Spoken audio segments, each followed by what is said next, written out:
আজ বানাবো ফুলকপি আলুর তরকারি। তার জন্য কড়াই প্রথমে সর্ষের তেল দিয়ে দিয়েছি, তার মধ্যে দিয়ে দিচ্ছি পাঁচফোড়ন। পাঁচফোড়নটা একটু ফুটে গেলে তার মধ্যে দিয়ে দেবো একটা টমেটো, যেটাকে আমি 4 ফালি করে কেটে নিয়েছি। 6টা টুকরো করে নিয়েছি, নিয়ে এটাকে একটু ভালো করে নরম করে নেব, তেলের মধ্যে ভেজে নেব। তারপরে দিয়ে দিচ্ছি ফুলকপি আলু ডুমো ডুমো করে কেটে রেখেছিলাম, সেটা দিয়ে দিচ্ছি, দিয়ে ভালো করে নাড়িয়ে নেব। এবার এর মধ্যে দিয়ে দিচ্ছি নুন হলুদ, পরিমাণ মতো নুন হলুদ দিয়ে ভালো করে নাড়িয়ে ঢাকা দিয়ে ভেজে নেব।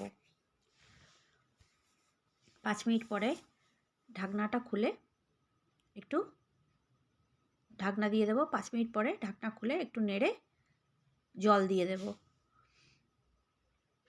আলু সিদ্ধ হয়ে গেছে, এর মধ্যে দিয়ে দিচ্ছি কাঁচা লঙ্কা বাটা, ধনে পাতা বাটা দিয়ে একটু নাড়িয়ে চাড়িয়ে দিয়ে দেবো জল। জল দিয়ে 10-15 মিনিট ফুটতে দিলেই রেডি হয়ে যাবে আমাদের ফুলকপি আলুর তরকারি, যেটা গরম গরম রুটি, পরোটা, লুচির সঙ্গে দারুণ লাগে খেতে। আর যদি কড়াইশুঁটির কচুরি হয় তা তো আর কোনো কথা নেই, জমে যাবে একদম। একবার অবশ্যই ট্রাই করুন।